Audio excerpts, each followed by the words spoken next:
Bincang Kopi. Dari kopi, jadi cerita. Dipersembahkan oleh Bilo Coffee.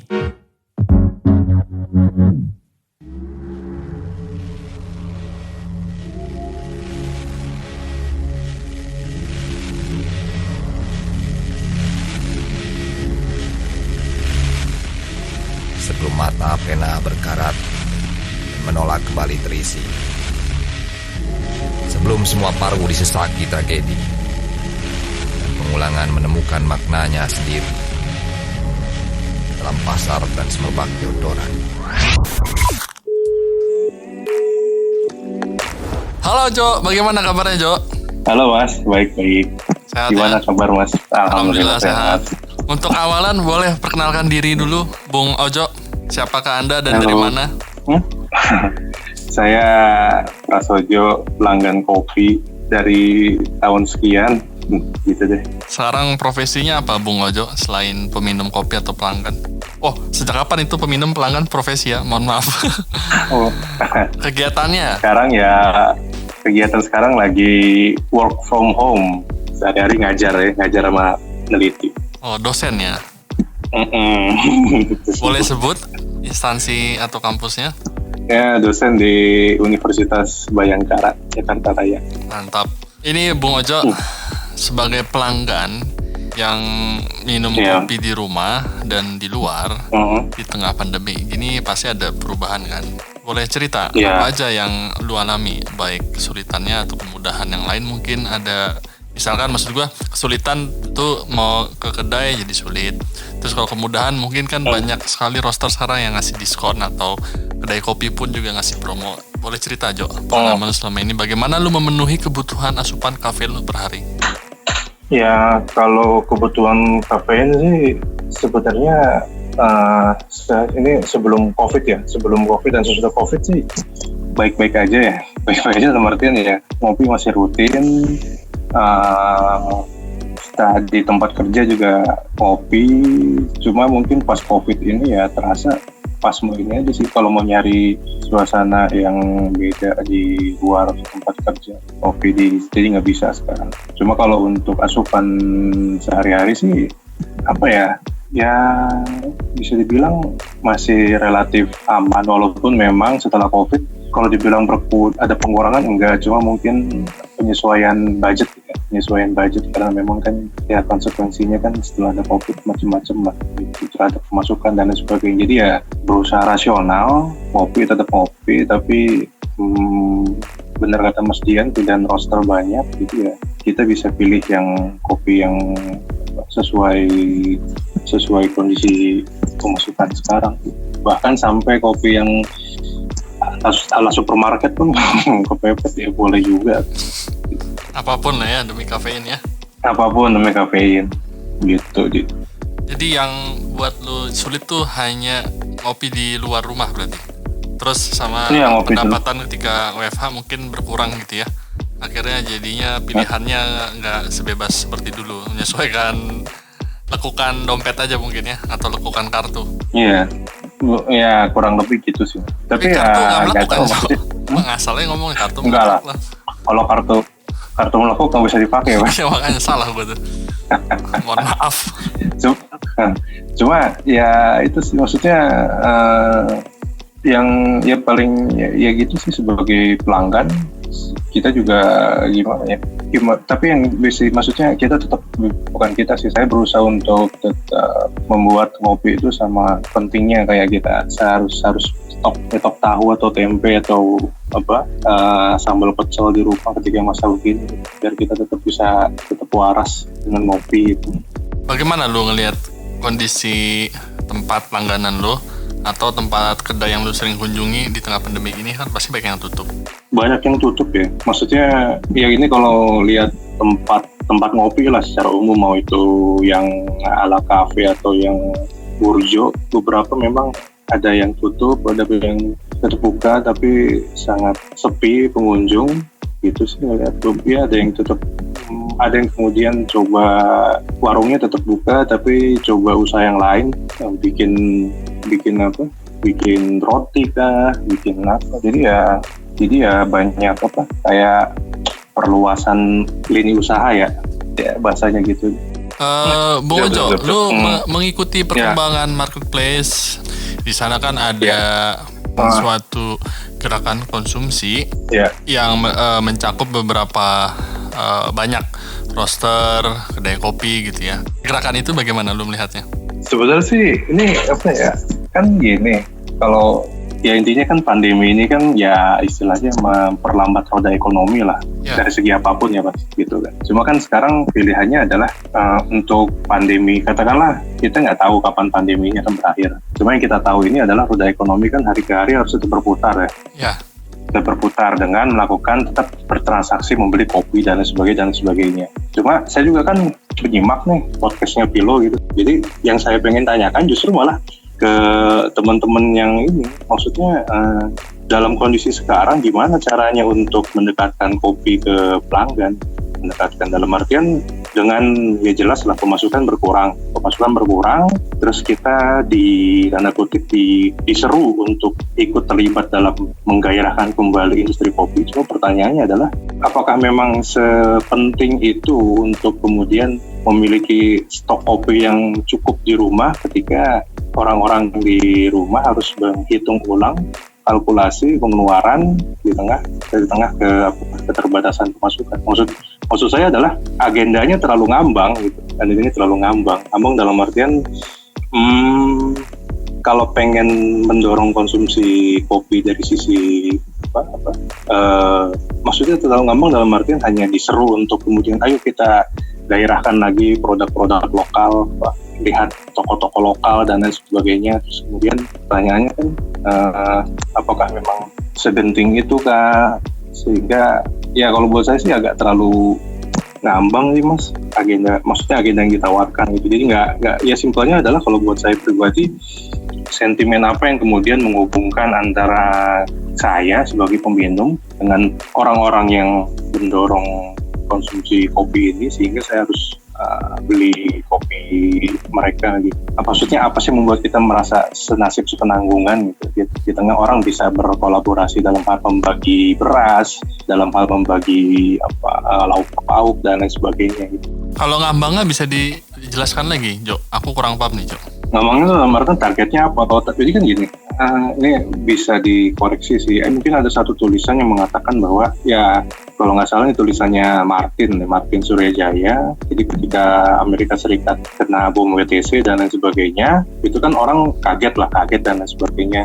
Ekonomi juga mulai terganggu gitu. Terus yang kemudian dilakukan oleh Presiden George W. Bush pada saat itu dan wali kota New York kalau nggak salah, itu mereka tanda kutip merayu warganya untuk ayo pakai lagi dong kartu kreditnya, ayo dong konsumsi lagi, ayo dong bioskop lagi, ayo dong jajan lagi gitu. Supaya apa? Supaya ya ekonomi mulai berputar lagi. Cuma kan itu konteksnya di Amerika Serikat ya. Terus kemudian saya lihat kampanye itu di Indonesia, apakah memang itu yang mau didorong bahwa dengan kondisi pandemi sekalipun ekonomi itu jangan sampai stop gitu. Cuma kan masalahnya sense of crisis-nya apakah sama gitu antara si penjual kopi dengan si peminum kopi gitu. Sehingga pilihannya kan kalau kemudian kita beli kopi untuk kebutuhan kafein sendiri, terus kenapa nggak kemudian dicoba tawarkan bentuk-bentuk rasa solidaritas dan kolaborasi yang lain yang kemudian bisa ya membuat di dalam rumah tangga itu posisi kopi itu sama pentingnya seperti gula, beras, lauk pauk, minyak dan lain sebagainya. Karena itu masih kadang dalam manajemen rumah tangga masih bisa ya sudahlah pakai kopi yang ada di warung misalnya seperti itu. Kan sama-sama kopi juga. Jadi menurut Lujo program tersebut masih belum ada kesamaannya tadi yang lu singgung atau lu sebut sebagai kesamaan rasa atau sepenanggungan nasib gitu ya, karena ada perbedaan problem yang dihadapi ya menghadapi pandemiknya sama, cuman daya hantamnya mungkin berbeda antara pembeli sama si unit bisnis itu sendiri ya. Nah buat lu itu belum jelas ya titik ketemunya itu di mana sih gitu kah? Iya. Nah itu yang lu sebut ngambang tadi sebagai ngambang. Iya sebagai ngambang itu Mas. Mungkin ya karena posisinya kan, ini maksudnya kayak gini, kan posisi saya konsumen ya. Terus kemudian yang mengadvokasi konsumen di era pandemi COVID ini siapa gitu kan. Kalau ada yang mengadvokasi, kan saya dengarkan podcast Pilo juga ya, mungkin mengadvokasi di hulu adalah misalnya, tapi kan mengadvokasi di hilir siapa gitu. Ketika paling tanda kutip advokasi yang dilakukan oleh industri adalah dalam memberikan diskon gitu kan. Apakah cukup diskon gitu buat saya gitu diskon gimmick misalnya sekian persen antar ke rumah dan lain sebagainya. Sedangkan ya apa ya, kalau dibilang kopi penting nggak penting ya penting, cuma kan nggak satu rumah ngopi semua. Jadi kan kadang kepentingan satu orang bisa ditekan di antara kepentingan orang-orang lain di rumah yang memang bukan ke situ kepentingannya, seperti itu. Andaikan nih Jo, ya, lu mendapatkan beban untuk melakukan kampanye ini gitu, strategi lu gimana jadinya kira-kira agar bisa memenuhi unsur kesamaan penanggungan tersebut? Ya saya kira sih, maksudnya kan gini, saya nggak tahu maksudnya dalam artian begini, apakah memang yang menjual kopi itu atau ikut gerakan itu punya database pelanggan yang valid gitu. Dalam artian dia memang menyapa pelanggan yang memang biasa reguler beli kopi dengan dia, terus kemudian kena COVID, terus dia kasih treatment khusus. Wahai pelanggan-pelanggan terbaik saya kasih kalian treatment khusus gitu. Jadi itu mungkin lebih terasa sense-nya ya. Sense dalam artian kan kita sama-sama tahu nih, pelanggan pendapatan berkurang, penjual juga pendapatannya berkurang. Terus titik temunya adalah karena kita sudah lama berinteraksi melalui transaksi kopi ini, ya saya kasih treatment khusus buat kalian misalnya. Tapi yang agak saya bingung adalah kalau misalnya di masa COVID ini kampanye itu digunakan untuk mencari pelanggan baru. Oh, bukan pelanggan lama gitu ya? Maksudnya katakanlah saya lah gitu, pelanggan Pilo garis keras gitu kan, Pilo garis keras gitu, Pilo kopi garis keras. Terus kan saya kan, ya itu pertanyaan saya di awal, yang mengadvokasi saya siapa gitu. Ketika pandemi ini gitu ya? Kan tetap kebutuhan kopi kan, ya saya nggak tahu maksudnya, ya walaupun ini kan kadang sangat personal ya kebutuhan kopi ya, maksudnya kebutuhan kopi bisa di komunal kalau dia dituangkan dalam bentuk kedai kopi gitu. Tapi kan kalau secara pribadi kan sangat personal sekali gitu. Sehingga kan yang personal ini gimana cara mentreatmentnya gitu.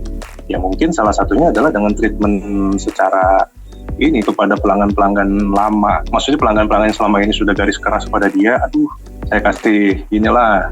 Walaupun jadi skalanya bisa efeknya lebih kepada efek yang sifatnya kecil tapi mengena gitu Mas, dalam bayangan saya sebagai konsumen gitu. Ada hubungan emosional yang terbangun gitu ya ketika lagi normal berhubungan, terus ketika pandemi itu ditingkatkan kembali gitu. Jadi kayak afirmasi gitu ya, bahwa kami terdampak juga, Anda juga terdampak misalkan. Jadi ini salah satu bentuknya gitu ya. Jadi emang emosional personal yang dibangun ya, yang lu inginkan gitu ya. Betul. Sebagai pelanggan kan gitu ya. Kalau ini kan malah kampanyenya untuk mencari pelanggan baru yang tidak ada hubungan emosional sebelumnya, sementara yang pelanggan sebelumnya yang sudah ada hubungan emosional malah dikesampingkan atau tidak diafirmasi kesulitan yang serupanya gitu ya. Bisa seperti itu kan maksudnya? Ya bisa seperti itu.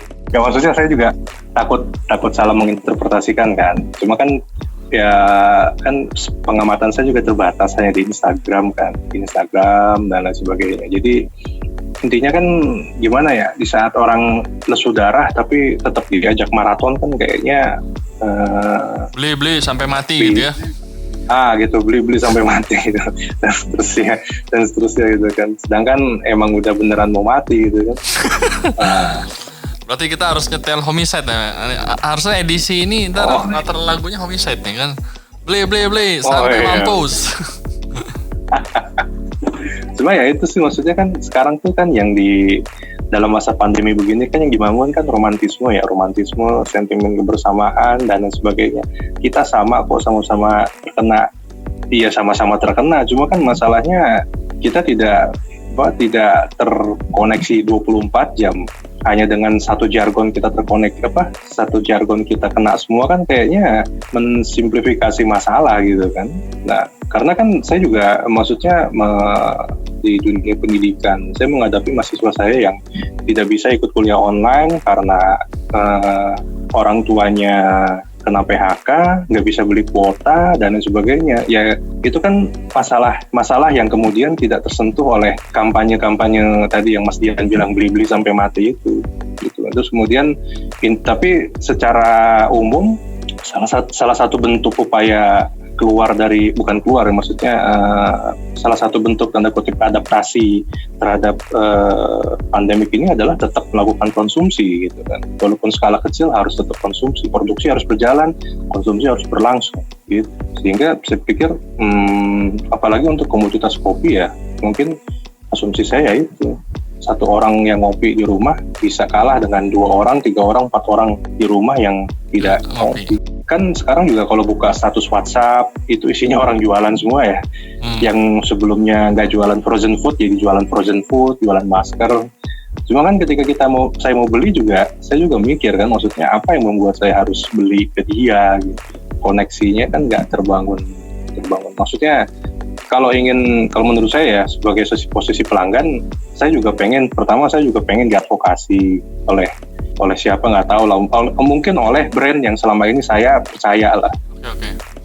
Tolong advokasi saya lah sebagai brand yang saya percaya. Kok lu nggak ini sih, katanya kita saling mengerti dan saling bergandengan tangan gitu, di saat kondisi normal. Gitu. Cuma ya maksudnya ya pandemi ini kan ya momen untuk meromantisasi relasi yang terbangun di masalah sebelum pandemi gitu. Ya tentu kan saya nggak perlu tanya mohon maaf ke Mas Dian misalnya, Mas gimana penjualan pilot dan lain sebagainya, mohon maaf Mas gitu. Cuma kan ya kita sama-sama tahu lah bahwa kondisi kan seperti ini.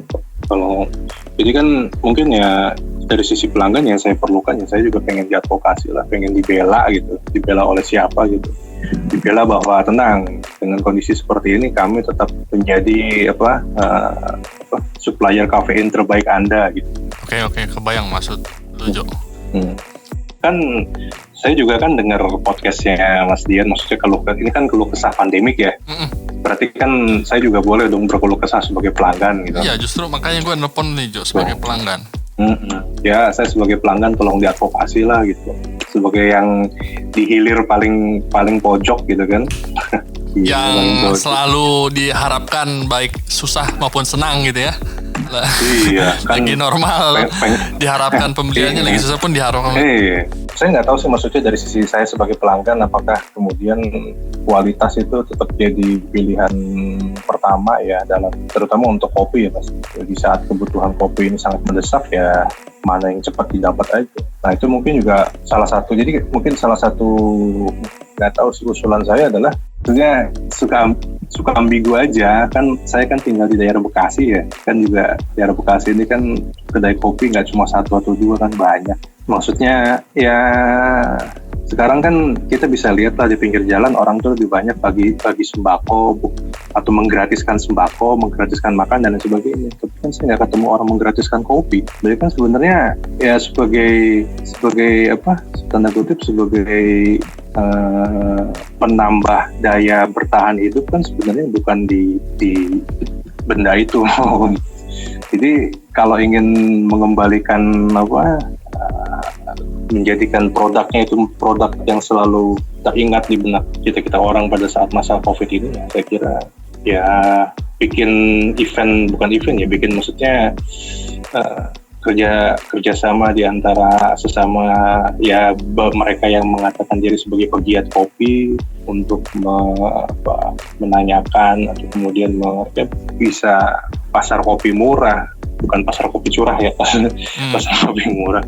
Untuk ya itulah, karena kan kadang kan kita membayangkan ngopi, ngumpul, ngobrol, guyup itu kan di saat kondisi tanda kutip damai lah, tidak ada pandemi. Tapi ketika kita pada masa pandemi begini kan kita bingung bagaimana mereposisi si kopi ini di tengah masa-masa krisis seperti ini. Menurut seperti itu. Dan ya saya kira sih kalau kalau toko-toko kopi kopi lokal membuat program sih, saya kira ya ini saat yang tepat untuk menyapa kembali pelanggan-pelanggan setia di sekitar rumah di tempat mereka beroperasi untuk ya gitu sih, advokasi kami untuk pelanggan. Oke Jo, sudah kebayang. Maksudnya substansinya adalah sekarang di tengah pandemi ini hulu diadvokasi, roaster diadvokasi, kedai kopi diadvokasi, pelanggan yang tidak diadvokasi. Jadi itu lu sebagai pelanggan yang mempertanyakan, aku sebagai pelanggan apa nih gitu, selain cuman disuruh beli doang gitu kan, yang padahal keadaannya juga mau mati atau kritis atau sekarat atau ya sama-sama stres, sama susah gitu. Oh nggak ada penyenangnya gitu ya, atau rayu-rayunya gitu ya, kurang lebih ya Jo. Yang gue garis bawahi seperti itu kurang lebih ya. Oke Jo, lu ada tambahan Jo sebagai penutup terakhir Jo buat para pendengar? Buat para pendengar, ya aku masih nggak ada kayaknya. Nggak ada. Kayaknya sih maksudnya itu tadi ya, advokasi aku gitu ya. Atau malah para pelanggan sedunia bersatulah. Iya, para pelanggan sedunia advokasi dulu baru beli. Bersatulah menuntut advokasi gitu ya. Iya, belain kita dong, kita juga susah nih. Oke. Baik Jo, terima kasih Jo atas waktunya, lu sudah meluangkan waktu buat podcast ini. Selamat malam ya Jo. Selamat malam.